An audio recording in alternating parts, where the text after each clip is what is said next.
tickets to get to the Olympic final. Well, that's right. I mean, it's amazing how many people you get at World Championships compared to an Olympics. Well, the lineup for Malcolm's famous boat, the favourite boat, I should say, the men's kayak fours over 1,000 metres. The world champions are Germany, and some famous names in their boat, notably Björn Goldschmidt and Lutz Altepost, and they should be tough to beat. They also won the European title, and they'll go out of lane number 5. Against them, well, the Slovakians have got a very good quartet, but let's just introduce the lineup. In lane 1, it's Russia. You just saw them. 2, Spain. A little bit quicker than the Russians in the semis. Then Romania go out of lane number 3. Similar qualifying time. The Slovakians, they qualified direct into this final, and they were world champions back in 2002 and 2003. In lane 5, this is Germany, and they are the defending champions. Poland, who were bronze medalists a year ago, go out of lane 6. And then Hungary, who didn't figure at all in last year's World Championships. I don't think anybody can concede that they're not going to be involved today. Then Canada, who just keeps surprising us. 3:07 in the semis would suggest that they're not going to be the fastest, but already we've had quite a lot of shocks. And closest to you, Belarus, who in the last half an hour have grabbed a couple of World Championship medals. So to be respected. And that's the way it should be. 9 lanes, 9 boats, and every one of the men here, all 36, believe they can get a medal. That's right, it's going to be a close race, this one, and a tough race. I would watch out for lane 9, nearest us, Belarus, often get off to a good start. And remember, lane 9's been looking like a very good lane to be in at the moment. But also, don't forget the Hungarian crew. Now, Hungary haven't had great results in K4 recently, but this is a slightly changed crew. So perhaps we're expecting better things from them this time. Yeah, they won the Olympic title, they got the gold, but since then we've not seen much from them. So a reformed crew, and on the near side, Belarus, the European silver medalists. Poland in picture now. Twardowski, Medelski, Baumann and Wysoki, very, very experienced quartet, and they're vying at the moment, the Poles, with the Germans for the advantage. And here are the Germans, Goldschmidt, Brockie, Bach and Altepost. That's a formidable quartet. Absolutely. And of course, we haven't even mentioned yet the Slovakians. Such a great crew to the Germans' left. One above in the blue boat from the Germans there. You can see the Hungarians here.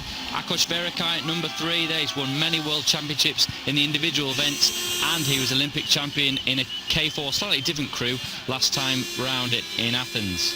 This is really tight at the moment. Just the Slovakians there on the far side of the 4, the Ritzdorfer brothers and Robert Erban and Eric Vicek, and they are very much in contention. But we're looking at the Hungarians inevitably, but at the moment they haven't got the edge, they haven't got the advantage.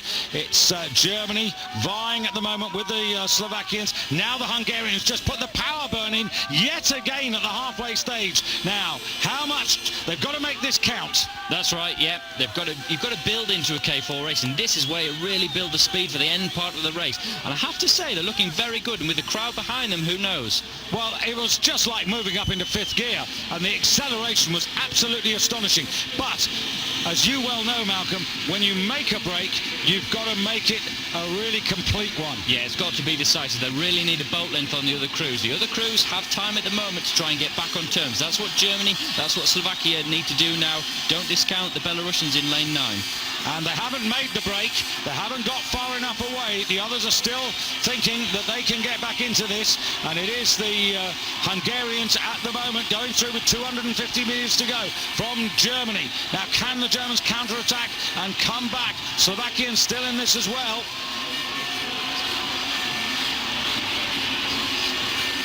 And this is absolutely storming paddling. The synchronicity is still there. That's right, they're paddling in harmony now. The crowd is absolutely deafening, and they've got to take this now. They've just got to focus on that finish line. Keep going, the arms filling up with lactate. A quick look round from the guy in the bow, but they're keeping the rhythm. Beautiful. The faces are really telling you how painful this is. Poland vying with Germany and Slovakia for the silver and bronze medals, but it's yet another gold. It's Hungary in the men's K4, and they've taken taken it, and silver medal to Belarus, maybe. Belarus coming into the photo finish there with Poland and Germany and also Slovakia. It may be that Belarus have got the bronze. We'll be back with the result after this. It's Hungary. Well, this is just an amazing afternoon for Hungarian canoe and kayak paddling. And boy, did these guys really put the others under the cosh. Well, wow. I mean, this is the blue ribbon event for canoeing. Absolutely fantastic stuff. Now, Hungarians just dominated. Let's just have a look at this. Hungary going cross at the bottom of your picture there. That's Belarus in... and that is very tight. Now, it could be Germany who get the silver, Belarus the bronze. It's very, very tight. Actually, sorry, it should be Poland, I'm saying. Poland, I think, have got the silver and Belarus the bronze. So Poland did very well to come through there, actually. They obviously just paced themselves off the Hungarians a little bit, left a bit in reserve for the last 250 metres, and it paid off, but no one was going to beat the Hungarians today. Well, it's been very interesting watching the Hungarian tactic, that every race almost at the 500-metre mark, they've kicked in a power burn, 10 strokes, 20 strokes, and they've made it count. Yeah, that's right. Really simple tactics, actually, but it's worked. And I think if you do it confidently and you try to dominate, then it often works for you. And that's what the Hungarians have done in so many races here today. Well, they're the ones in a funny sort of way who are under pressure. It's the others who must have no fear. Well, this is just the biggest, best afternoon I can ever remember for Hungarian canoeing. I remember we've still got the 500 finals to come and the 200 finals to come. Got a special program for those on Monday. But there it is, Hungary.